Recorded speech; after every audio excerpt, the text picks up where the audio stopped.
Hello everyone, welcome back to my channel. Friends, আজকে আমি আপনাদের সঙ্গে শেয়ার করব ব্রাকাট ব্লাউজ সরাসরি কাপড়ে কি করে কাটিং করতে হয়। তো পুরো সূত্রের সাহায্যেই দেখাবো। তো চলুন ভিডিওটা স্টার্ট করা যাক। দেখুন, সবার প্রথমে আমরা নিয়ে নিব লাইলেন কাপড়। আর অবশ্যই খোলা দিক থেকে কিন্তু আমাদের ব্রাকাট ব্লাউজের ড্রয়িংটা হবে। তারপরে দেখুন অল্পখানি আমরা জায়গা ছেড়ে নেব। এর কারণটা আমি আপনাদেরকে পরে বলে দেব। তারপরে দেখুন আমি ঝুল নেব 13, তার সঙ্গে 3.5 ইঞ্চি এক্সট্রা অ্যাড করব। আপনাদের যা ঝুল থাকবে তার সঙ্গে 3.5 ইঞ্চি এক্সট্রা অ্যাড করে দেবেন। তো দেখুন আমি নিয়ে নিয়েছি, এইবার আমি লম্বা দাগ টেনে দিচ্ছি। দেখুন এইবার আমরা নিয়ে নেব শোল্ডারের মাপ। যেখানে আমরা দাগটা দিয়েছি সেখান থেকেই কিন্তু মাপটা হবে। তো আমি 5.5 ইঞ্চি নিয়ে নিচ্ছি। এরপর আমরা নিয়ে নেব আমাদের মোহরার মাপ। তো এখানে আমি মোহরা নিয়ে নিচ্ছি 5 ইঞ্চি। 5 ইঞ্চি নিয়ে নেওয়ার পরে আমি সোজা একটা স্ট্রেট লাইন টেনে দেব। এরপরে ছাতির মাপ নিয়ে নেব। তো ছাতিকে আমরা 4 দিয়ে ভাগ করব। এখানে আমার ছাতি ছিল 30, তাকে 4 দিয়ে ভাগ করার পরে বেরিয়েছে 7.5। আর তার সঙ্গে আমরা 1.5 ইঞ্চি এক্সট্রা সেলাই মার্জিনের জন্য অ্যাড করে নেব। এরপরে 1 ইঞ্চি আমরা নেব।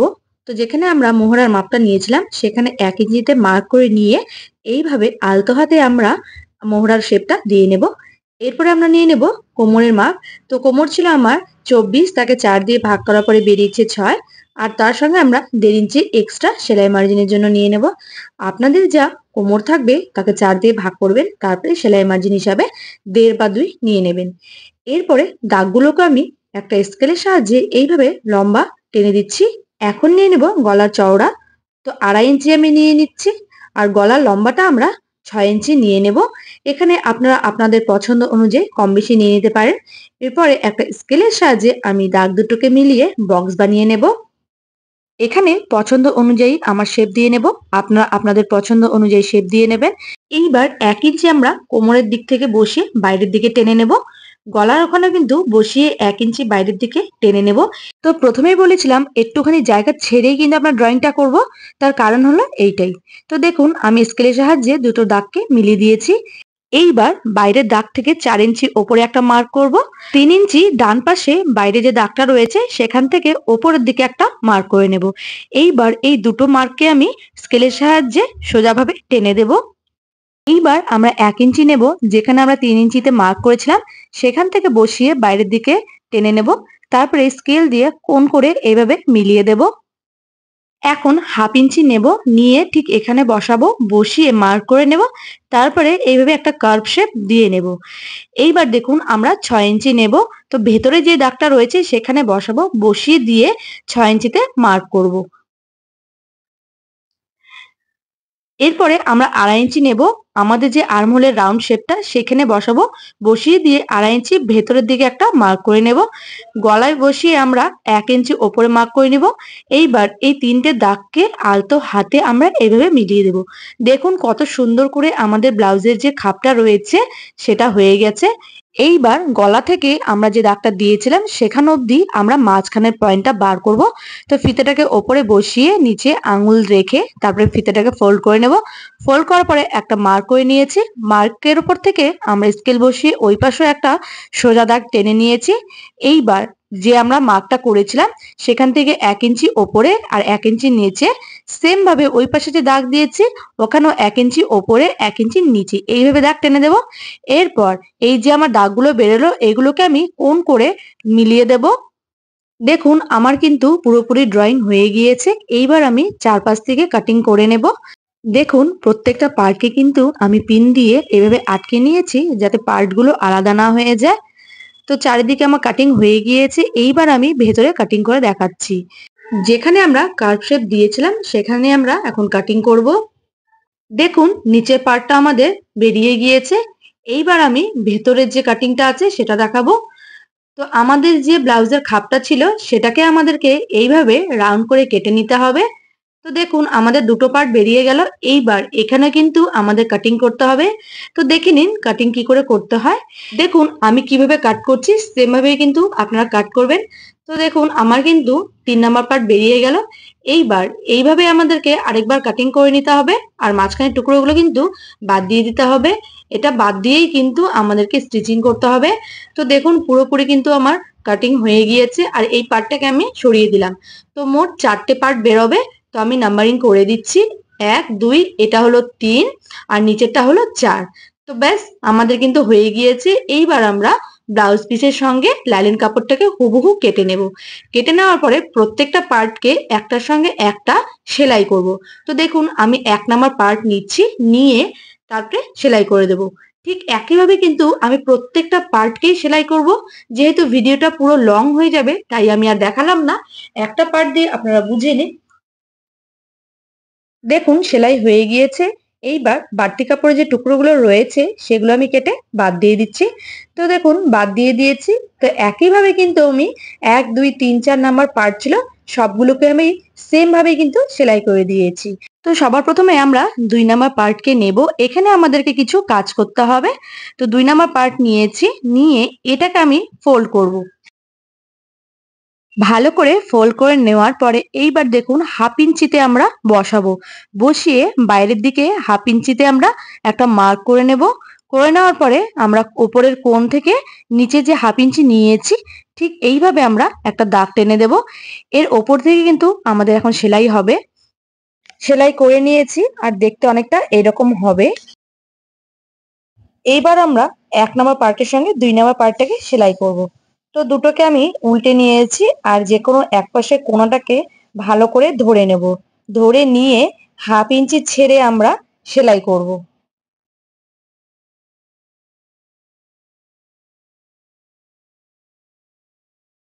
সেলাই হয়ে গিয়েছে। এইবার আমি খুলে দেখাচ্ছি। দেখুন আমাদের ব্লাউজের খাপটা কতটা সুন্দর হয়েছে। আপনারাও এভাবেই সেলাই করবেন। দেখুন এবার আমি 3 নাম্বার পার্টকে নিয়েছি, সবগুলো পার্টকে উল্টে নিয়েছি। তারপরে দেখুন ঠিক এই দুটো কোণাকে আমরা ভালো করে ধরবো। ধরে নিয়ে তারপরে কিন্তু 1/2 ইঞ্চি ছেড়ে আমরা সেলাই করে নেব।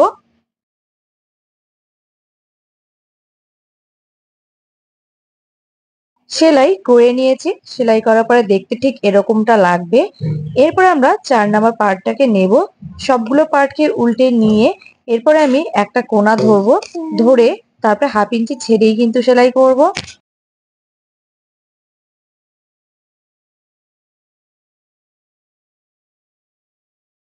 সেলাই আমি করে নিয়েছি। সেলাই করার পরে ব্লাউজটা কতটা সুন্দর লাগছে দেখুন।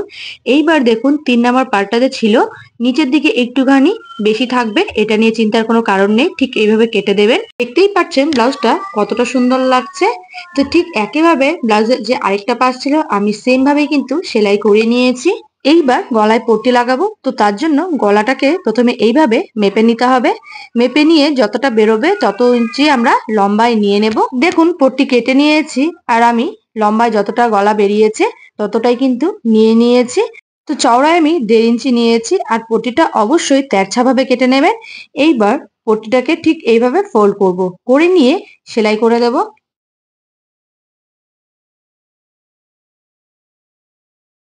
এইবার আমরা ব্লাউজটাকে সোজা দিকে রাখবো।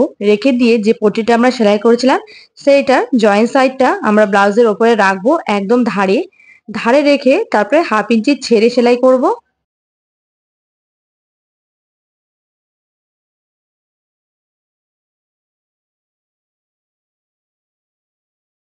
তো সেলাই আমি করে নিয়েছি। তারপরে পট্টিটাকে জাস্ট এইভাবে একবার খুলে নিয়ে ওপর থেকে আমরা চাপ সেলাই দিয়ে দেব।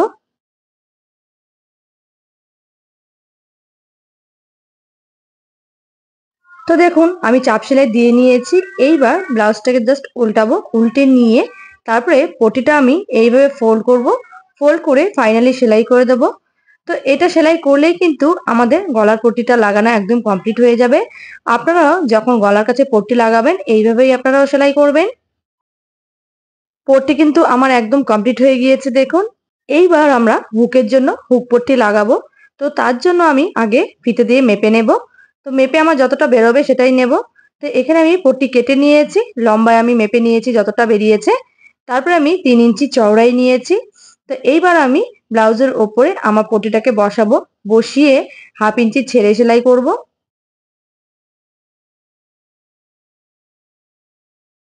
পট্টিটাকে জাস্ট এইভাবে একবার উল্টে নিয়ে ওপর থেকে চাপ সেলাই দিয়ে দেব। ব্লাউজটাকে উল্টে নিয়েছি। এইবার পট্টিটাকে জাস্ট এইভাবে ফোল্ড করব। করে নিয়ে মোটামুটি 3 4 ভাঁজ করব। করে তারপরে কিন্তু সেলাই করব। কারণ এখানে কিন্তু আমাদের হুক বসবে, তো তার জন্য এখানে একটু মোটা বা শক্ত হওয়া দরকার। তো ভাঁজ করে নিয়েছি, চলুন এইবার আমি সেলাই করে নিচ্ছি। দেখুন আমার কিন্তু হুক পট্টি লাগানো হয়ে গিয়েছে, আর এখানে কিন্তু হুকগুলো বসবে। এইবার নিচে আমরা পট্টি লাগাবো। তো লম্বায় আমি মেপে নিয়েছি আর চওড়ায় আমি 2 ইঞ্চি নিয়েছি। এইবার পট্টিটাকে ঠিক এইভাবে ফোল্ড করব, ফোল্ড করে নিয়ে সেলাই করব।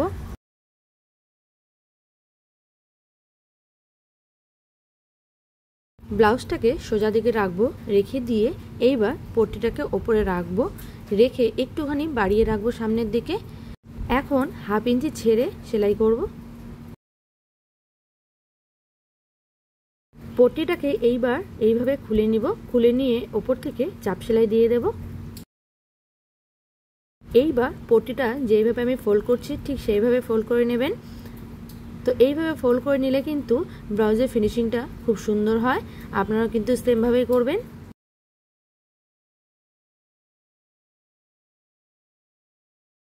পট্টি আমার লাগানো হয়ে গিয়েছে। এইবার ব্লাউজটা দেখুন কত সুন্দর হয়েছে, কত ফিনিশিংয়ের সঙ্গে আমার ব্লাউজটা হয়েছে। ঠিক একইভাবে কিন্তু আমি আরেক পাশের যে ব্লাউজের পার্টগুলো রয়েছে সেলাই করে নিয়েছি।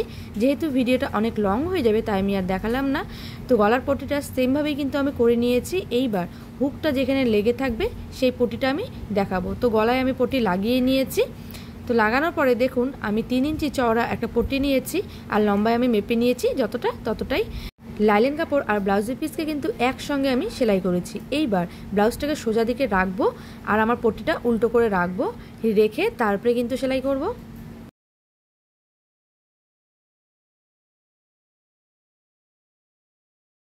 এইবার পট্টিটাকে খুলে নেব। খুলে নেওয়ার পরে আমরা ঠিক এইভাবে ভাঁজ করব, তারপরে সেলাই করব।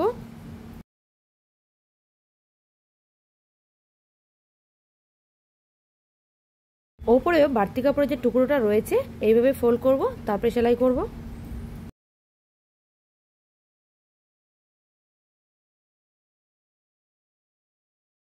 এইবার পট্টিটাকে জাস্ট 1 থেকে 2 বার ফোল্ড করব, কারণ এখানে কিন্তু আমাদের হুকের ঘর থাকে, তো সেই জন্য একটুখানি বাইরের দিকে বের হওয়া থাকে।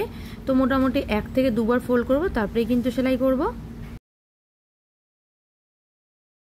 তো দেখুন ব্লাউজ কিন্তু আমার পুরোপুরি রেডি হয়ে গিয়েছে। তো আজকের ভিডিও আপনাদের কেমন লেগেছে আমাকে অবশ্যই কমেন্টের মাধ্যমে জানাবেন। চ্যানেলটাকে সাবস্ক্রাইব করে দিয়ে পাশে থাকবেন। ধন্যবাদ।